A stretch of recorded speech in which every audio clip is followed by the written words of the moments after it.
Bueno, aquí tengo la oportunidad de tener a una persona muy conocida, por lo menos en su ambiente.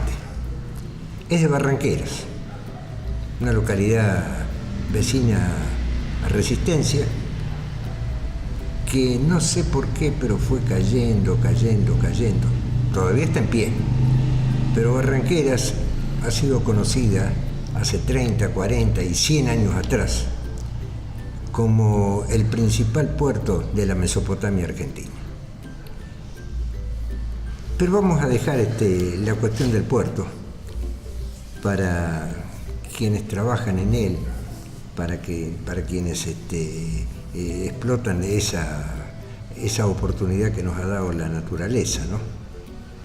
Y yo quiero hablar hoy, por eso lo he invitado, ¿no?, a una persona que es de Barranqueras, sus padres son de Barranqueras, sus abuelos de Barranqueras. Bueno, entonces es una de esas tradiciones que hay que respetar justamente por su antigüedad. Y además de la antigüedad, yo quiero saber qué ha hecho esa familia por sí y por la comunidad. Entonces aquí me encuentro con, digamos, un nieto de aquellos que quiero hablar, porque si no, vamos a remitir más adelante, vamos a terminar nadando y bueno, y no es el objeto de este programa ir tan lejos, ¿no? ¿Saben con quién estoy? Con un señor Ascona. Ah, ¿no lo conocen? Sí, ya sé. Precisamente por eso está con nosotros, porque es una persona conocida, ¿no? ¿Cómo le va, Ascona? ¿Cómo está usted? ¿Cómo está, Fernando? De verdad, muchísimas gracias por la invitación. Saludo también a Juan Carlos, a todo el equipo que está colaborando con todo lo que es esta producción hermosa. Y de verdad que agradezco un poco tus conceptos y me parece muy acertado rescatar justamente el rol protagónico que tuvo Barranquera en todo lo que es el proceso de colonización de la provincia del Chaco. Los que primero que ingresan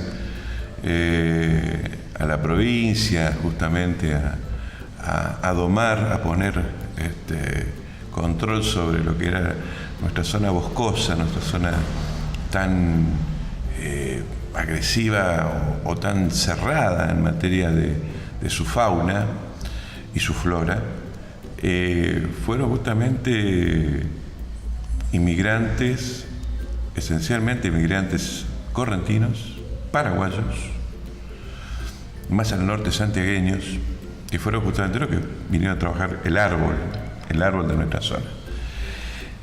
Barranquera es eso, Barranquera fue el punto de ingreso de ese proceso de organización y justamente los primeros aserraderos se fueron montando a la vera del río con mano de obra originaria de aquí de la zona, que lo iban de alguna manera entablando las relaciones con los obrajeros correntinos y también posteriormente ya, estamos hablando del inicio de lo que es la provincia o el territorio nacional Chaco, y posteriormente aparece sí la instalación del puerto, sus 800 metros de muelle, que llegó en un tiempo, ya por el 1950, a ocupar el tercer lugar como puerto de la República.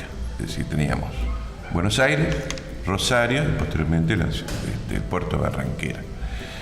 Distintas cuestiones, algunas provocadas por el hombre y otras climáticas, fueron de alguna manera apagando esa fuerza que tenía ese puerto, que no era tan importante, justamente en toda la provincia. Incluso muchas veces yo me encuentro con gente del interior de esa peña, reconocen a Barranquera como el puerto del progreso chaqueño.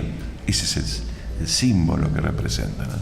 Si el progreso venía a través del puerto, el movimiento económico se efectuaba a través de ese puerto, y el puerto de Barranquera el ícono de ese progreso. La instalación del puente, el desvío de su corriente, de la corriente del río, el desvío de de donde se depositan los sedimentos fueron de alguna manera tapando o obturando el acceso norte de lo que es el riacho Barranquera, donde está emplazado justamente el puerto de Barranquera. El puerto de Barranquera no es casual que incluso se colocaba en esa zona, porque tenía mucho que ver con la gran capacidad de observación que tenía el paisano, el gaucho de nuestra época, de esa época, el originario, porque justamente está entre la isla Santa Rosa y la zona continental, podríamos llamarla, donde está el puerto, porque de esa manera también se resguardaban los buques, los barcos, de las fuertes correntadas de viento. Entonces allí descansaban de esas fuertes correntadas, que sí la tenían en el canal más profundo, que están del otro lado de la isla Santa Rosa, y podían girar y podían moverse, ingresar por el acceso norte y seguir por el acceso sur, continuar por el acceso sur. Actualmente el acceso norte está obturado, y lo que se está haciendo es utilizando el puerto desde su acceso sur, donde ingresan los barcos por acceso sur, giran en el riacho, sobre el riacho, y vuelven a salir por el acceso sur. Bueno, esto un poco haciendo referencia a tus palabras iniciales, a lo que es la historia de Barranquera, ¿no? Barranquera sí es una localidad de mucha preponderancia, mucha importancia en lo que haya la conformación de la provincia del Chaco, y también tuvo mucho que ver la conformación de la historia política también de la provincia del Chaco. Más allá de que quizás sus actores nunca ocuparon relevantes cargos provinciales. Pero sí cabe destacar de que dirigentes gremiales como el compañero Cardoso, en el caso, estoy hablando de la época del entre 40 y 45, 46, estoy hablando de Pantaleón Ascona. Pantaleón Ascona, más precisamente, él fue, que es mi abuelo, Pantaleón fue presidente de la Alianza Nacionalista Libertadora en la época de hasta 1945. Es presidente, por supuesto, de la delegación Chaco, ¿no?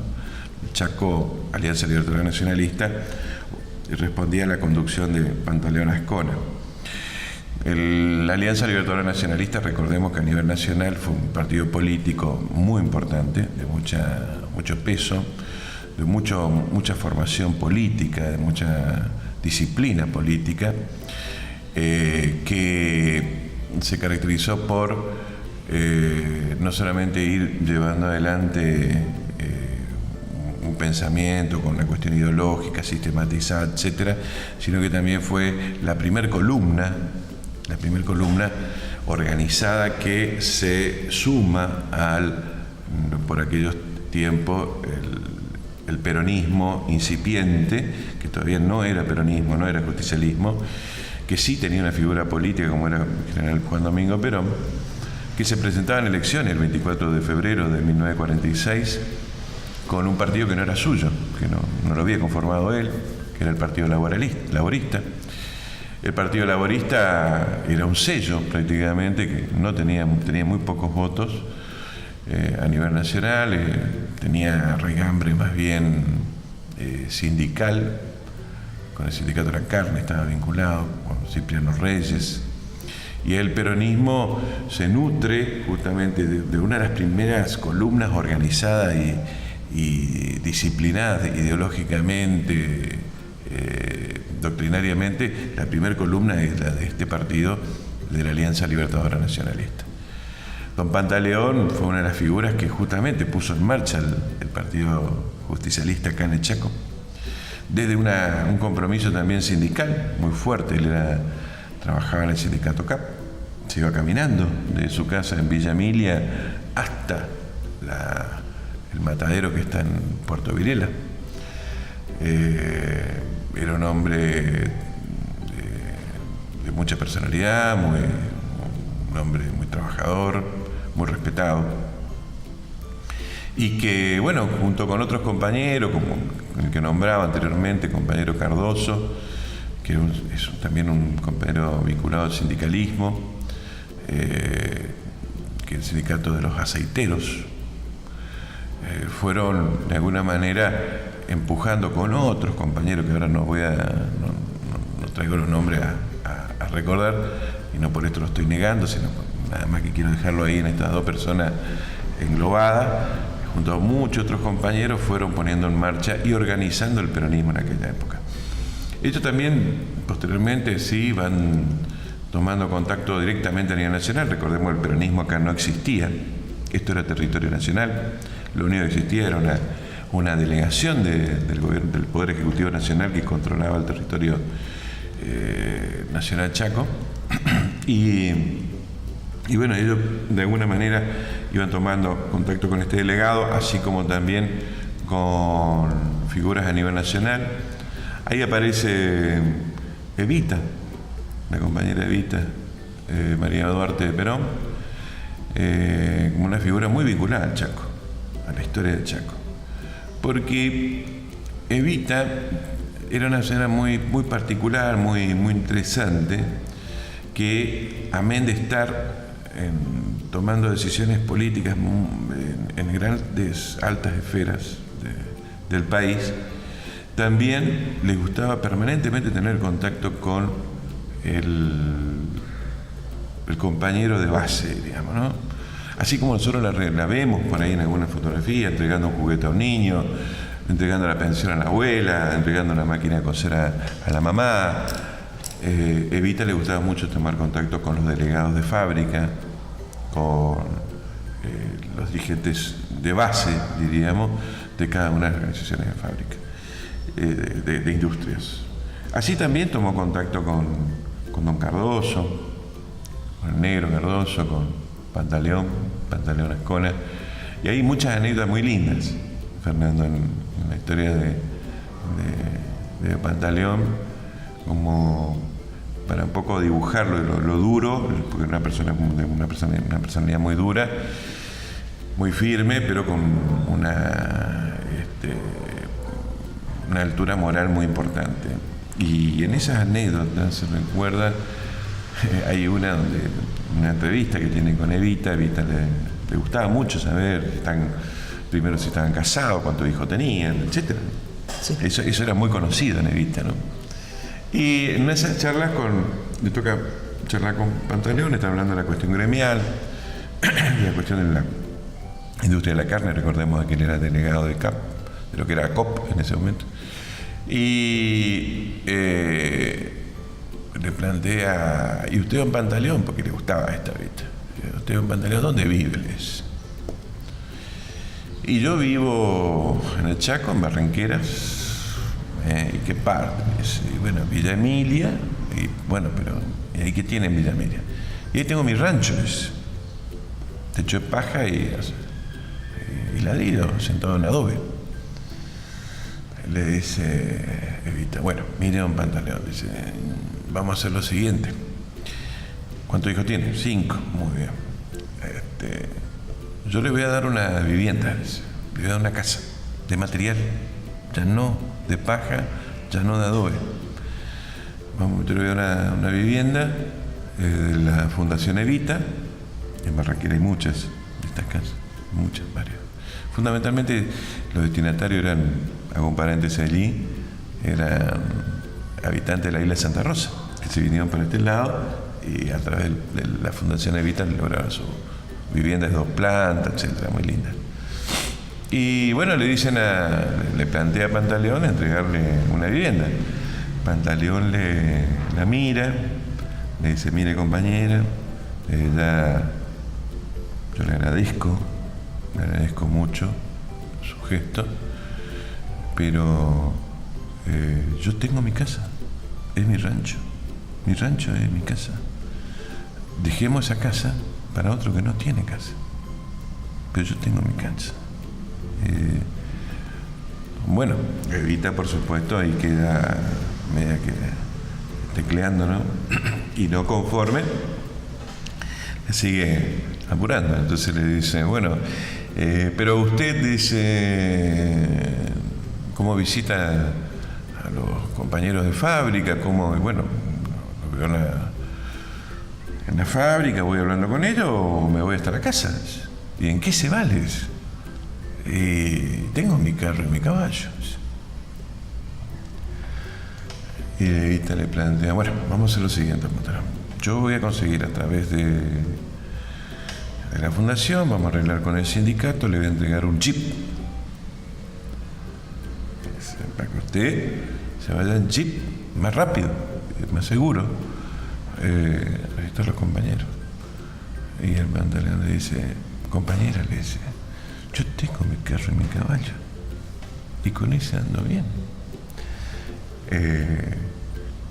Dejemos el jeep para otras circunstancias, otra necesidad que pueda aparecer en el camino. Bueno, esa anécdota que pinta y que es lindo conocerla. ¿Por qué? Porque más allá de la persona, más allá del apellido, el nombre, perdón, lo importante es la escala de valores que en aquella época se construía, sobre los que se construía esta sociedad. Yo creo que Pantaleón, en ese ejemplo que estoy comentando, no era un marciano, era un poco la expresión de una sociedad que tenía valores muy fuertemente vinculados a lograr tus cosas a partir del sacrificio familiar y personal. Habla de valores, de ser consciente de que por más de que vos seas pobre, hay gente que está sufriendo mucho más. Y si vos estás en ese compromiso sociológico de transformar un pueblo, nunca podés estar poniendo por delante los intereses de los demás, tus intereses personales. Por eso me parece muy lindo recordarlo a esta anécdota de don Pantaleón, más en los momentos actuales, de cara a los jóvenes actuales, y que quizás un poco parece algo utópico, pero no lo es así. Así como tampoco fue utópico querer cruzar los Andes con asma y 5.000 hombres y tantos caballos como lo hizo San Martín, no es utópico lo que hizo Belgrano. Es decir, estamos planteando por ahí unas cosas que parecen que están a lo lejanía y ya no es más propia, cuando en realidad quizás lo único que está ocurriendo es que nosotros nos fuimos desvinculando sociológicamente los valores que construyeron esta patria. Y es por eso que considero que bueno, rescatando un poco esas anécdotas, quiero poner en situación un poco lo que en aquel momento se vivía, ¿no? El peronismo, de última, fue la expresión política que concentró un espíritu transformador y nacional y popular, humanista y cristiano, que venía desarrollándose desde hace mucho tiempo atrás. Es decir, definir el origen del peronismo es una cosa muy difícil porque, como hablábamos recién, viene una fuerte vertiente de la Alianza Libertadora Nacionalista, pero también viene con una fuerte vertiente del radicalismo. Arturo Jauretche, Scalabrini Ortiz, como tantos otros, el grupo Forja, que muy conocido, fue muy trascendente en aquellos tiempos. El grupo Forja fue un grupo de pensadores, intelectuales, escritores que venían de las huestes radicales militando dentro de lo que era ese espacio. Y si vos te remontás un poquito más atrás,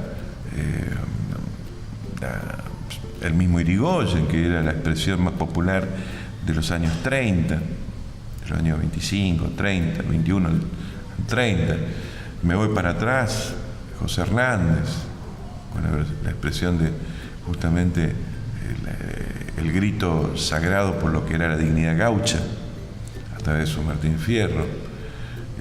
Me voy más atrás, las guerras gauchas, me voy más atrás.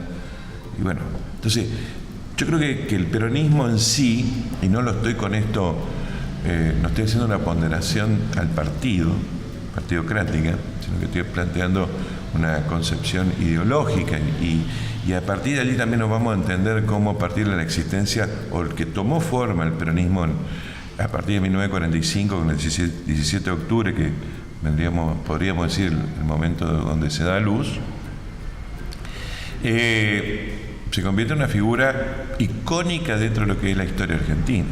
En la historia argentina hay un antes y un después del peronismo. Un antes donde las variables por las cuales se iba comportando la vida política de nuestra patria tenían algunas componentes, distintas componentes que todavía no tomaban forma ni terminaban de catalizar. A partir del peronismo, la aparición del general Juan Domingo Perón y ese proceso transformador, que no son las obras únicamente, y ahora si quiere lo desarrollo un poco más, el peronismo se convierte en una figura icónica donde todo va definiéndose en antes y después. Y después de la aparición del peronismo, todo tiene que ver con el peronismo. Si todo todo se mueve girando en torno al peronismo. El peronismo como un movimiento, bueno repetir, no como partido. El partido político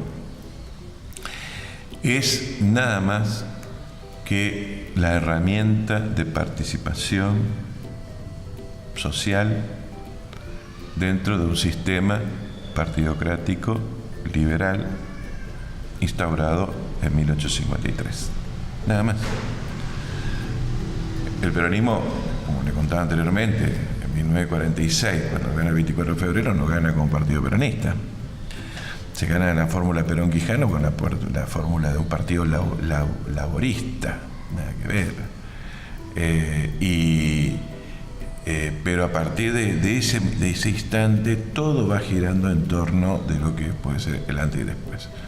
Todo esto que yo voy graficando acá va vinculado, va llevando historias en correlato de distintos personajes en la República Argentina. Y me vuelvo a Barranquera, me vuelvo a Pantaleón, ¿no?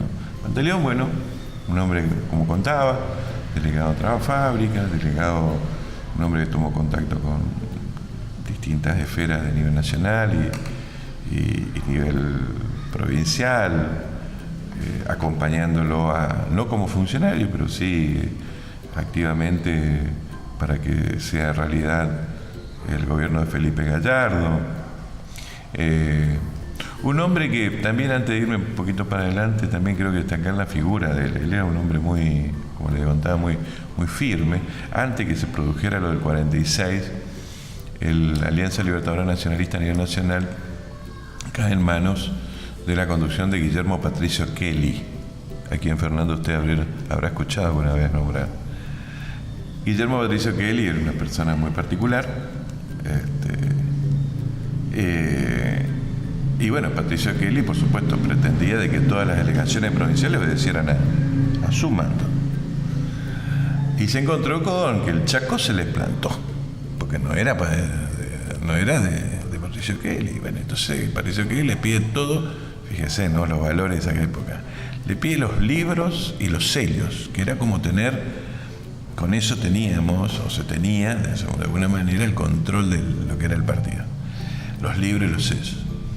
Don Pantaleón se le planta a Patricio Kelly. Patricio Kelly se viene con 4 coches, de que son los escarabajos, esos autos negros, de aquella época, en los años 40, y cayeron a Villa Emilia, se vinieron de Buenos Aires a buscar los libros. Fíjense lo importante que era para ellos, para esa conducción nacional, custodiar los libros de cada una de las delegaciones, los sellos. Y don Pantaleón, por supuesto, le había dicho que no le iba a entregar, se le planta. Llegaron los muchachos de Patricio Kelly, llegó Patricio Kelly, bajaron, armas largas, en aquella época era muy, muy común eso. Y don Pantaleón, por supuesto, se preparó para resistir. ¿Y cómo se resistía don Pantaleón? Y como un chaqueño de aquella época, y era a machete, cuchillo, rastrillo. Bueno, felizmente no pasó nada porque creo que también como el lugar de encuentro fue la casa de don Pantaleón ahí en Villa Emilia, estaban las criaturas, pues.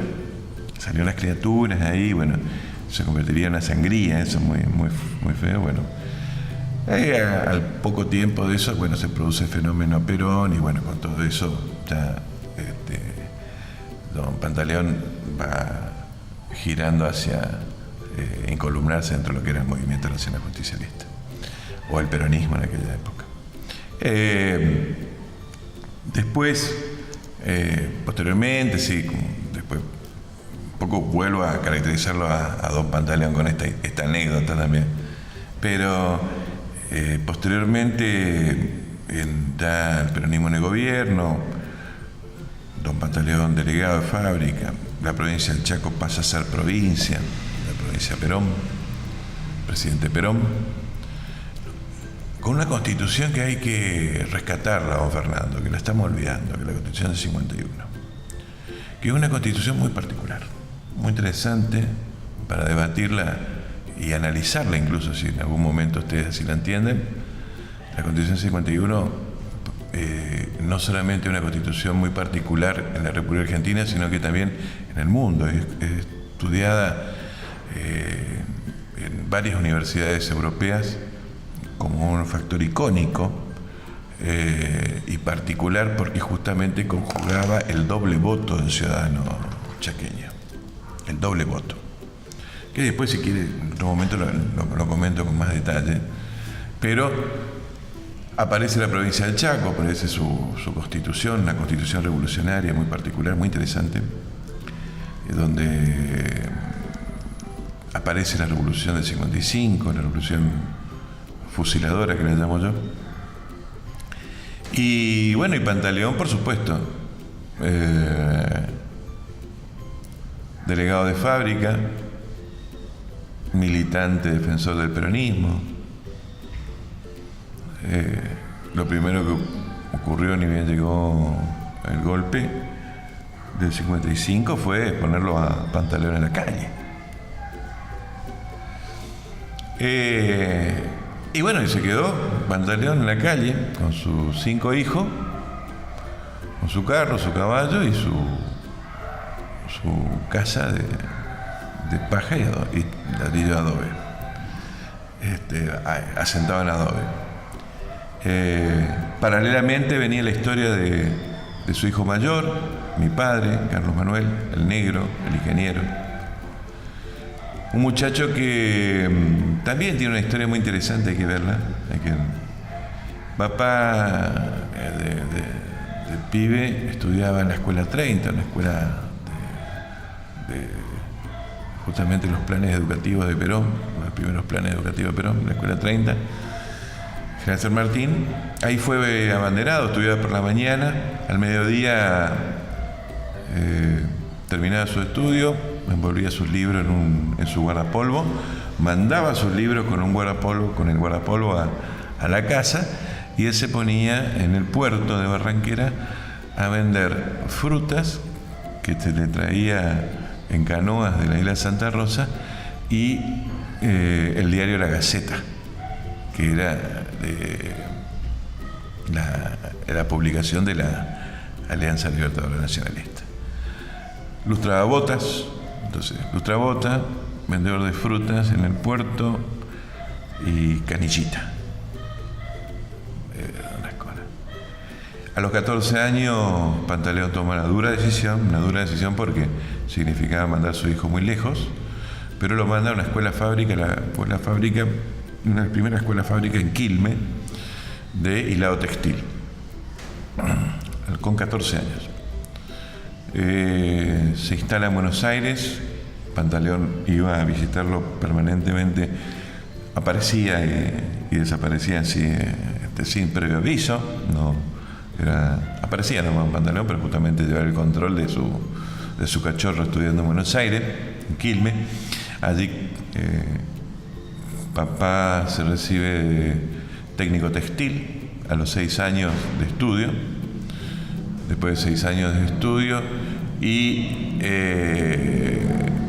como técnico textil ingresa a la conscripción, donde en la conscripción, donde justamente ahí está durante 4 años. Cuando sale, por supuesto, de la conscripción, ya habrá pasado el golpe, ya se habrá encontrado con su familia y su padre desocupado. Estamos hablando de 56, 57. Se encuentra con su padre desocupado, con su padre en su querida Villa Emilia, y ahí comienza a trabajar con todo lo que es el proceso de resistencia peronista. De la resistencia del peronismo, él funda la JP junto a otros compañeros, la JP de la resistencia peronista, y comienza a estudiar en la Universidad Tecnológica. Papá, creo que la expresión más clara de la movilidad social que pudo producir el peronismo en la historia argentina. Un muchacho que fue canillita, lutrabota, vendedor de frutas en una carretilla, devenido posteriormente en ingeniero. Eso únicamente lo puede hacer el peronismo. Eso únicamente en la Argentina lo ha hecho el peronismo. Por eso le creó escuelas para trabajadores, como era la Escuela Fábrica, por eso creó la Universidad Obrera, que es la actual Universidad Tecnológica. Por eso a poco fue generando las condiciones. Bueno, por eso creo que papá, en esa cuestión de la formación técnica, es justamente una expresión muy acabada de lo que produjo el fenómeno peronista en la historia argentina. Posteriormente, papá, bueno, ya dentro de la universidad, porque papá se recibe de grande, daba la ferviente actividad política y militante que llevaba, y también que tenía ya la carga de tener familia, tener 2 hijos. Ya existía yo, estamos hablando de 1967, 1968 ya existía mi hermana, en 1971 existía mi hermanito, mi hermano más chico, mi hermanito.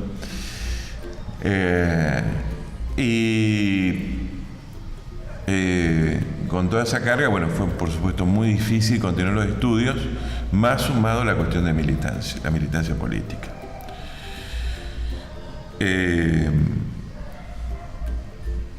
Papá, por supuesto, tenía 10 años más que toda una columna de jóvenes nueva que se incorporaba al peronismo en los años 60, de 65 en adelante, 70, por lo cual con papá encontraban una figura de vínculo con la generación que había de alguna manera puesto en marcha el peronismo en la historia argentina, como podríamos hablar de la generación del 45, y una persona como papá que era joven en aquellos años y hacía de alguna manera un puente generacional con aquella muchachada del 45 y justamente con la JP de los años 60 y 70. Un cuadro con muchas condiciones de pedagogo. Papá es un hombre que tiene muchas condiciones de pedagogo y fue profesor universitario, profesor de la Universidad Tecnológica muchos años, muy bien recordado por sus alumnos. Da mucho placer encontrarse con los alumnos y ver cómo preguntan por su profesor, me lo recuerda muy bien, con mucho cariño. Fundamentalmente porque es muy buen profesor, me enseñaba mucho. Y aprendían, los muchachos cuentan que siempre aprendían mucho. Además, yo muchas veces lo tuve como profesor cuando no podía entender algo en las materias exactas, él siempre me tenía ahí apuntando. Y fue profesor universitario también y secundario en la Universidad de la UNE, en fin. Fue una época también dura, entonces hasta incluso tuve que recurrir a ser profesor particular en su garage de la Diagonal Eva Perón. Papá, esa condición de pedagogo y también de haber estudiado mucho el peronismo, de haber estado muy cerca de la posibilidad de tener contacto con cuadros muy interesantes, brillantes de la política argentina por aquellos años 50 y 60, le permitió también tener una visión clara de lo que era la ideología y la doctrina peronista. Papá lo recuerda mucho en distintos lugares, no solamente de la provincia del Chaco, del interior, sino también Villa Ángel muchas veces fue a dar charlas, donde usted, don Fernando. Lo recuerda mucho por su claridad y por justamente las charlas de esclarecimiento en materia de doctrina y pensamiento peronista. Así también se vinculó mucho con estos jóvenes, como lo señalaba anteriormente, lo cual los respetaron mucho, más allá de que en el 74, con el 1 de mayo, donde se produce la separación, la gran ruptura de la JP, donde una JP importante, una columna importante, enfrenta a Perón en la plaza y se retira de la plaza, y otra queda haciéndole el aguante a Perón. Bueno, por supuesto, papá queda haciéndole el aguante a Perón y enfrentado con los muchachos. Pero nunca en ese momento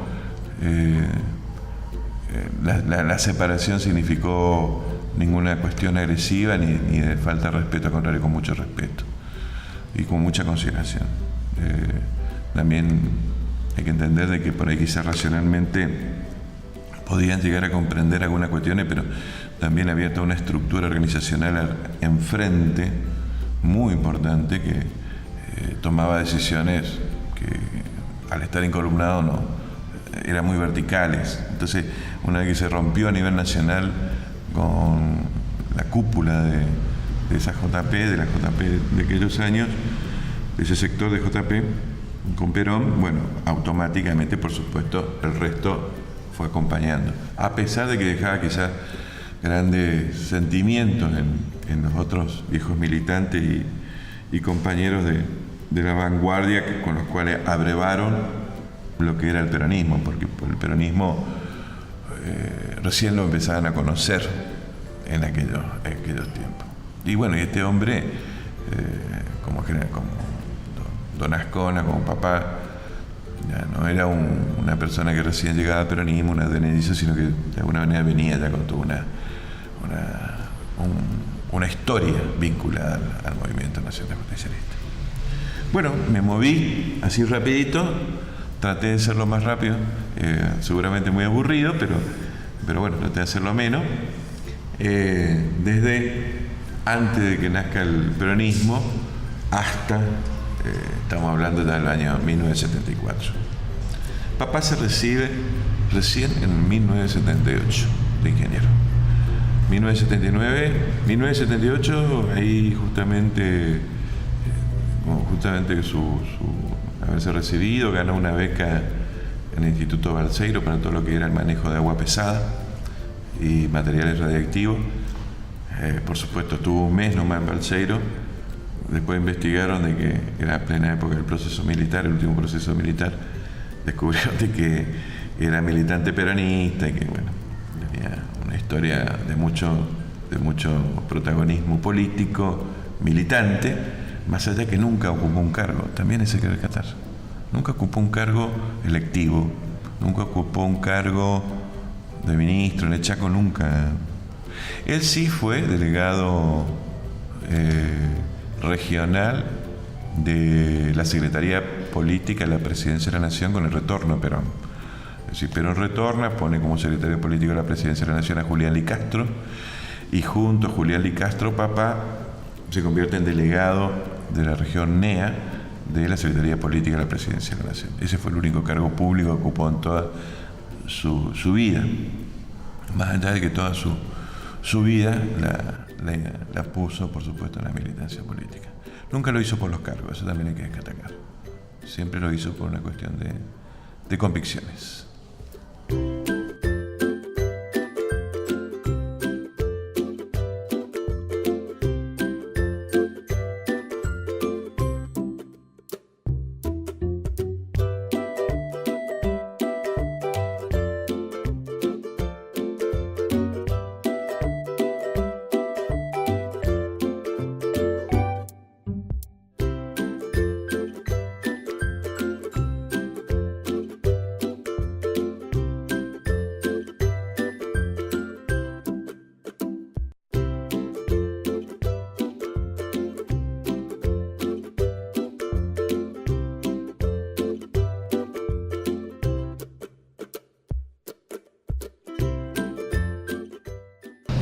Bueno, hemos estado escuchando durante un ratito, porque aunque fueron una cantidad de minutos grandes, ¿no?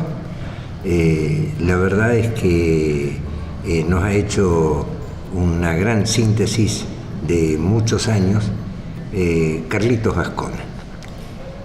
Yo quiero que Carlitos Ascona me diga, después de haber analizado tantos años de vida, porque para la historia es un punto, ¿no? Pero para nosotros, los mortales, son muchos años de vida. Yo quiero preguntarle, ¿cómo ve el futuro? ¿Qué tenemos que hacer? Yo creo que la gran mayoría del país en este momento no está muy cómoda. Entonces, la pregunta mía es, ¿podemos mejorar? ¿El país está tan mal como nos están diciendo desde el gobierno nacional? Y no me importa si el gobierno nacional me ha dicho exactamente la verdad o si me la ha tergiversado porque tiene quizás objetivos que yo no conozco. Pero lo que yo quiero saber, ¿podemos vivir mejor de lo que estamos viviendo? ¿Y qué tenemos que hacer para vivir mejor?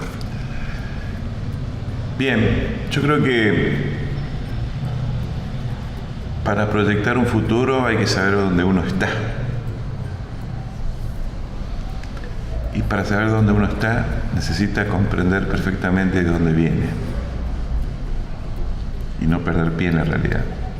Perón decía, tenía una frase muy linda que decía, con un pie bien puesto en la realidad y otro asomando hacia el futuro. Y tenía otra frase que decía, no hay que dar el paso más grande de lo que el pantalón permite. En ambos casos, en la idea trabaja fundamentalmente el concepto de tener el pie bien puesto en la realidad y ser consciente de dónde estamos parados. Para eso también hay que saber de dónde venimos. Ahora, yo no dudo de que en Argentina se puede vivir muy bien, porque somos un país, una patria rica en hombre y rica en bienes, que siempre ha sabido ponerse de pie frente a grandes dificultades. Nos hemos puesto de pie frente a masacres internas terribles de 30.000 personas, nos hemos puesto de pie después de una guerra con el imperio anglosajón, nos hemos puesto de pie después de un montón de guerras que se han dado con distintas patrias, patria financiera, la patria de la especulación, la crisis de las inflaciones, y por supuesto que nos vamos a poner de pie de nuevo. Estamos mal, estamos frente a un fenómeno, estamos transitando un momento difícil, como vos lo decías recién, Fernando, porque no solamente hay una crisis financiera y económica, no solamente hay un problema de inestabilidad monetaria y de recesión económica, sino que también, que lo más grave, hay una gran crisis de representatividad política. Una gran crisis de representatividad política. Y esto es lo más grave, y esto es lo más complicado, porque justamente son las representatividades políticas. En la política lo que pone de acuerdo a las personas para alcanzar objetivos comunes. Y cuando existe una crisis en ese ponernos de acuerdo, es donde de alguna manera se va produciendo los procesos de disgregación o disolución de las organizaciones populares o organizaciones nacionales o civiles. Hoy estamos en ese proceso, por eso es muy grave lo que está ocurriendo. Que tengamos que ir a comprar ahora el aceite suelto, no me asusta, yo lo he visto en la época de Alfonsín. Es decir, estoy hablando de mi vida nada más, no estoy hablando de los 80 años de historia de la cual estuvimos hablando anteriormente, sí, que se vieron otras cosas también. que ir a comprar el azúcar, la hierba y la harina suelta, hoy no me asusta. Eso no me asusta, está ocurriendo. Ir a una carnicería y escuchar que una mamá va a comprar 10 pesos de hígado cuando el kilo de carne está a 170 y quiere decir que está comiendo al día, o va a comprar 20 pesos de costeleta para darle el gusto del hueso a una sopa. Es una realidad que estamos viendo que es muy dura en un país muy contradictorio, porque somos un país que tenemos para dar de comer 400 millones de habitantes y resulta que somos 40 y estamos viviendo esta situación. Pero lo que más me preocupa, vuelvo a repetir, es el proceso de disgregación nacional que se está viviendo por la crisis de representatividad política, donde hay muchos agoreros que livianamente, muy livianamente, hablan de justamente la política tratando de alguna manera despegarse de la responsabilidad que nos compete a todo ciudadano, que es transformar esta realidad y que se hace únicamente se hace a través de la relación humana, que la relación humana es justamente la política, la construcción de políticas para justamente conquistar un porvenir de dignidad para todos. ¿Cuál es, de alguna manera, qué es lo que estoy viendo hacia el futuro? Estoy viendo que estamos ya justamente ingresando a un proceso de grandes altibajos económicos y de grandes zozobras. Y yo creo, esperaba de que este gobierno realmente nacional tuviera el aire para llegar a cumplir lo que de alguna manera las instituciones así marcan, que 4 años de gobierno. Yo lo veo muy complicado, porque cuando vos no te creen adentro, no te creen afuera, no te cree nadie, la conducción no existe y a partir de ese momento está de más. Eso puede ocurrir acá en Argentina, se puede producir, entiendo yo, a no muy largo plazo, un proceso de inestabilidad institucional. Pero tengo una gran esperanza. Primero porque conozco la Argentina, es decir, yo sé lo que representa la Argentina, lo que es el ser humano, el argentino, lo que representa y la capacidad que tiene de sobreponerse a las distintas circunstancias. Quizá es por nuestra arraigambre, nuestra esencia de lucha, que representa no solamente la inyección gringa que tenemos, que son gente de mucho sufrimiento, que por eso de alguna manera se instalaron en esta zona, vinieron huyendo de las guerras europeas para justamente encontrar un porvenir de más dignidad aquí, o también nuestra gran vertiente originaria, que también viene de lucha por seguir existiendo y seguir disfrutando lo que siempre fue su patria, ¿no? Que es esta. Pero esa capacidad de lucha que tiene el hombre argentino, yo creo que lo va a sacar nuevamente adelante, y creo que también estaba en un momento donde y hablando bien de la actualidad, el peronismo como tal, el movimiento peronista, está produciendo todo un fenómeno de alineación, se está alineando detrás de lo que son sus principios, lo que son sus convicciones, son sus valores, y que justamente es la gran esperanza que queda en el pueblo argentino, justamente que vuelva el peronismo, de alguna manera que el peronismo venga a retomar la conducción de los destinos del país. Esto es lo que yo veo que se viene. Es decir, yo creo que pronto, de nuevo, el peronismo hace gobierno. No estoy planteando no me quiero quedar en las cuestiones anecdotarias, como puede ser el cristinismo, no cristinismo, el masismo, no masismo. Yo creo que todos van a confluir detrás de una misma expresión política para sacar esta patria adelante.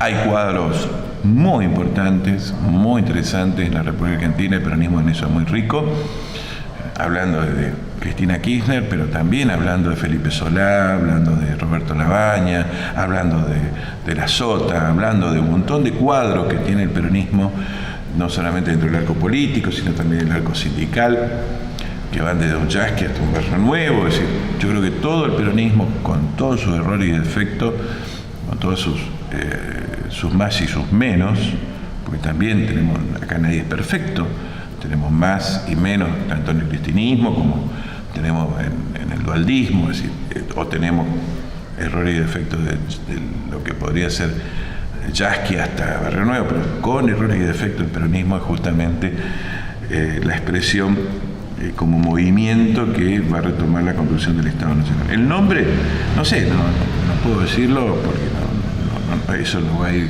un poco, se va a ir desenredando en el tiempo, pero se sale adelante, vamos a salir adelante. Lo que sí creo es de que va a haber desafíos nuevos. Hay desafíos nuevos para los cuales los argentinos tenemos que empezar a pensarlo seriamente. Es decir, la Argentina del 2018 no es la Argentina del 2001.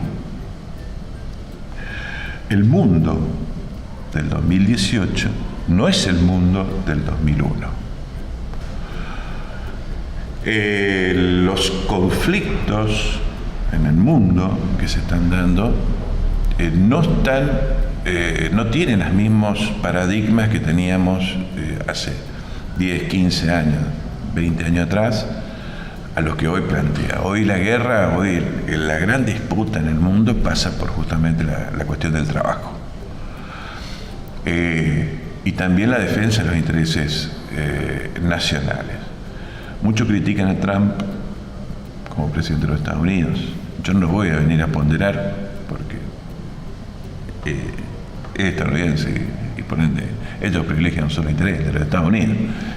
Y está bien, son Estados Unidos, son un imperio, y es lógico que eso sea así, no me va ni a asustar ahora. Ahora, lo que sí digo que Trump comprende perfectamente esto, y es por eso que, por ejemplo, económicamente en Estados Unidos, a partir de la era Trump, se aplican esquemas keynesianos económicos, se explican esquemas de proteccionismo, de la cuestión laboral, más allá del racismo que puedan tener ellos.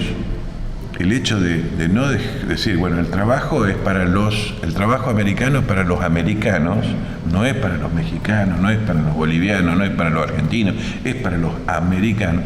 Justamente que ellos están comprendiendo perfectamente de que deben custodiar los intereses de su pueblo, garantizándole la posibilidad del trabajo y crecimiento. Cueste lo que cueste. Son imperios, por ende tienen otras categorías. Nosotros también tendremos que comprender eso, de que hoy en la Argentina que vamos de alguna manera a volver a conducir pronto, va a ser una Argentina muy distinta, en un concierto de naciones muy distinto, donde hay intereses y factores de poder y factores de interés muy distintos de lo que habían hace 20 años atrás. Y en ese marco entiendo de que también nosotros nos debemos, los argentinos, un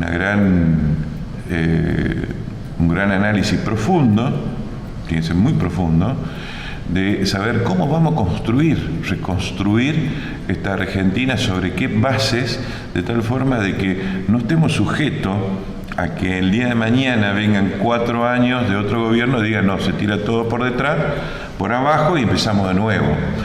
Resulta que durante 12 años estuvo trabajando en poner, digo una tontería, una muestra un botón para mostrar un poco la realidad.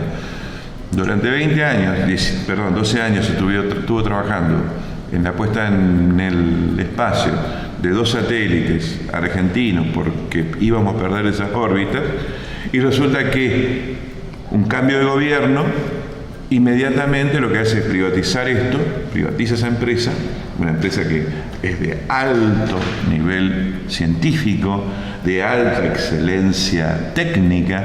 Yo tuve la suerte, gracias al peronismo también, y soy muy agradecido, de conocer lo que fue la planta Benavides, lo que es el manejo georreferenciado de todo el tendido de la red de 13.000 kilómetros de fibra óptica de la República Argentina, red federal de fibra óptica, ver lo que era toda la infraestructura que de alguna manera monitoreaba la puesta en órbita de los satélites desde esa planta Benavides.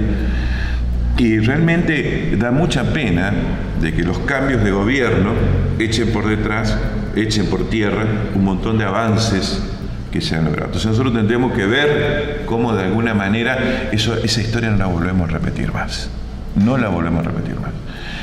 Porque siempre estamos empezando de nuevo.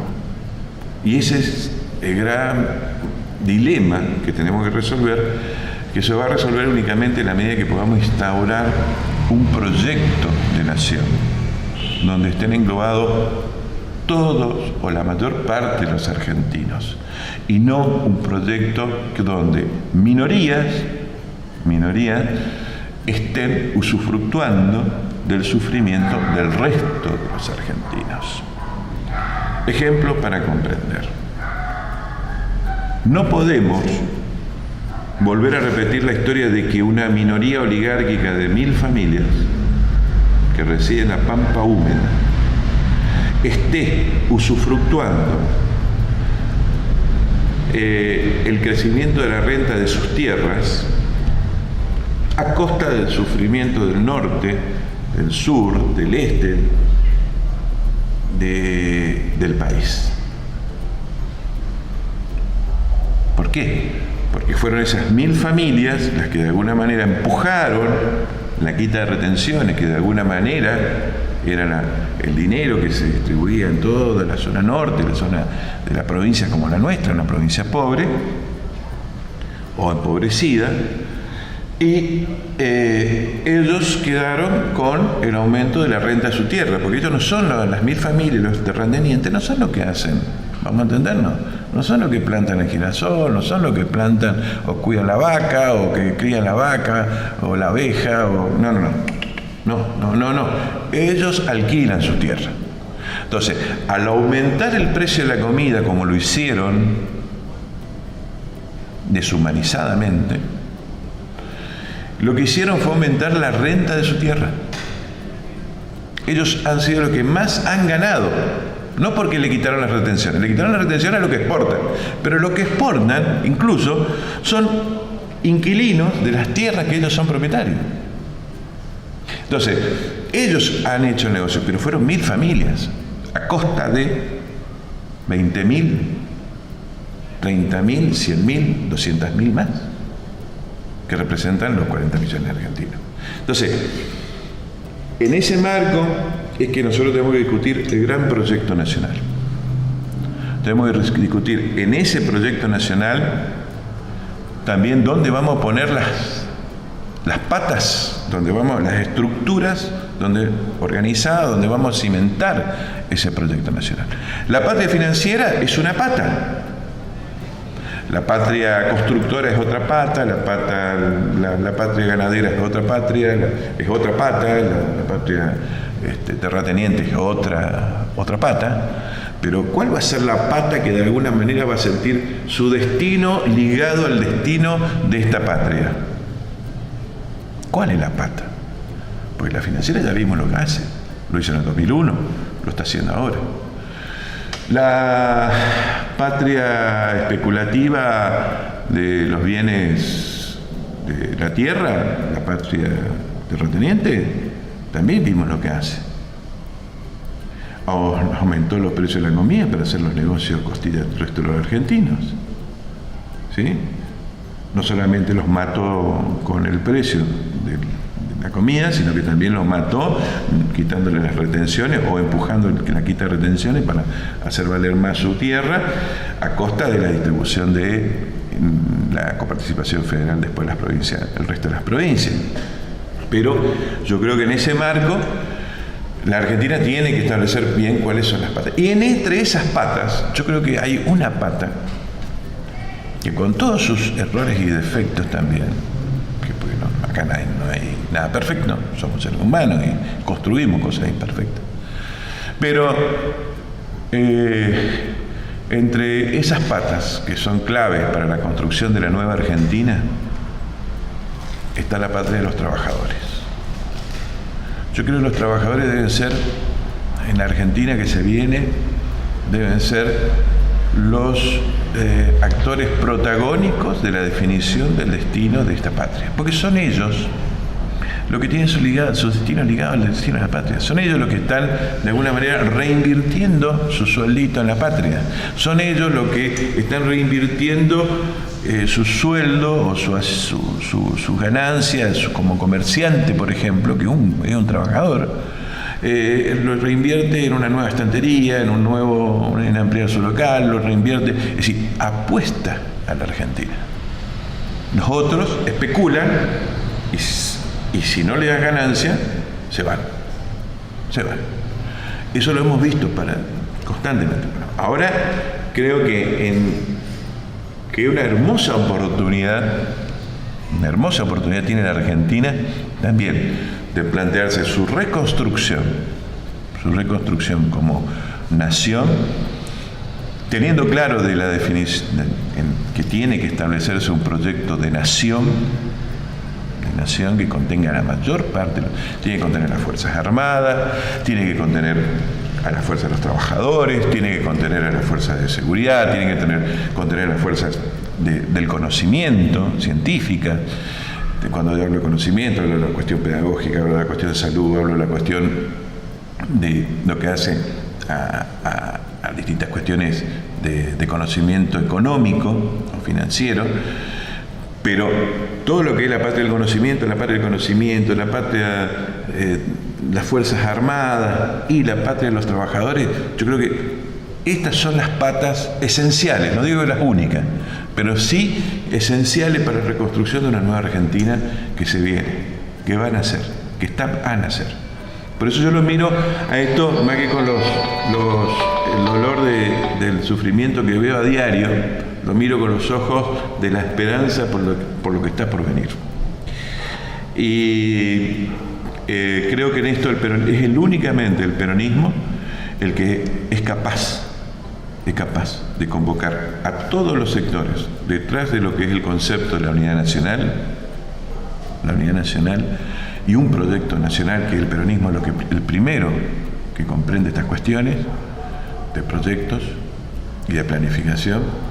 Fue el que trajo la planificación a la República Argentina. Así, Perón fue el que vino a traer la planificación en la Argentina. El primer censo, los primeros relevamientos serios y planes serios, bueno, lo hizo el peronismo. Entonces, yo creo que el peronismo es el responsable hoy de llevar adelante esto, con todo el arco nacional.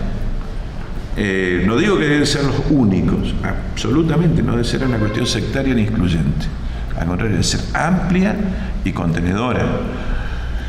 Pero sí debe estar a la altura el peronismo de lo que esta etapa histórica a nosotros nos demanda nuestro pueblo.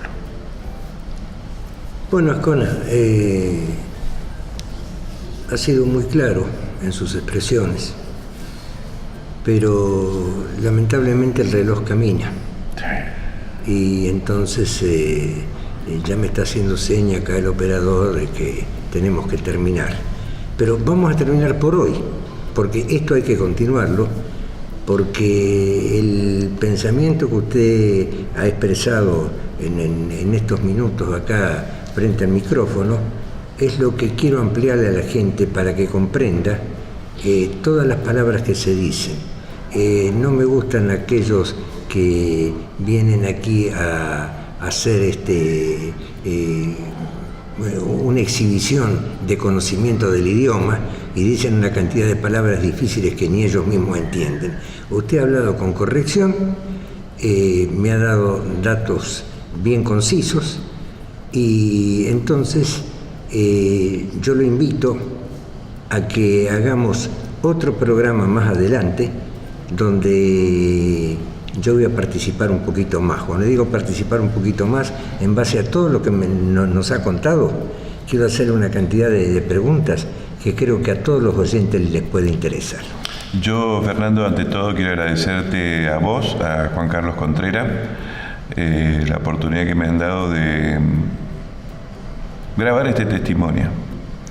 Papá me decía de que el peronismo mucho tiempo se transmitió no por una cuestión escrita, porque no teníamos grandes escritores, sino que se transmitía de boca en boca y de boca a oreja. Y muy pocos por ahí se van a acordar de algunas personas personajes que estuvimos nombrando hoy, porque justamente no hay nada escrito sobre eso. Y fueron personas muy interesantes para el futuro, más independientemente de la cuestión de familiaridad que pueda existir conmigo, como el caso de Pantaleón.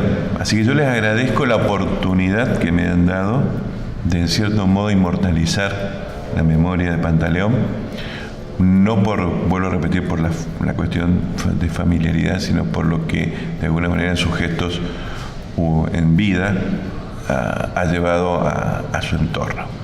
Y entorno, estoy hablando no solamente de su familia, estoy hablando también de sus vecinos, sus compañeros de trabajo, sus compañeros de militancia. Es decir, para mí es importante rescatarlo a Pantaleón. Y yo quiero devolverte la pelota. Yo voy a volver, me encantaría volver. De verdad, va a ser para mí un privilegio, así lo tomo.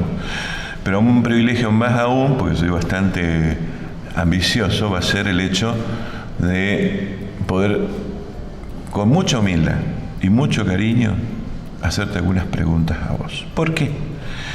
Porque creo que podemos juntos, por la experiencia que podemos llevarla quizá al micrófono y los años que ya venimos sumando ambos, sin ser unos viejos de mierda, porque, perdón, unos viejos, eso quítalo, Juan Carlos, sin ser unas personas viejas. Perón decía, hay viejos de 20 y jóvenes de 80. El ser viejo o joven no es un problema de edad, es un problema de actitud frente a la vida. Y en ese sentido creo que nosotros podemos de alguna manera construir una verdad que no es absoluta, ni la tuya, ni la mía, ni la de Juan Carlos. No, esta verdad se construye entre todos. Y creo que justamente tus vivencias, tus experiencias van a nutrir muchísimo lo que quizá en este momento estuve yo haciendo un relato de 80 años hacia atrás o más. Bueno, va a nutrirlo, va a ayudar vos mucho más a enriquecerlo. Por eso redoblo la apuesta, no solamente en volver, sino volver ya para... quiero escucharte también a vos, para justamente enriquecer toda esta mirada que creo que hace falta. Aceptado el desafío. Los dejamos. Hasta la próxima. Muy bien.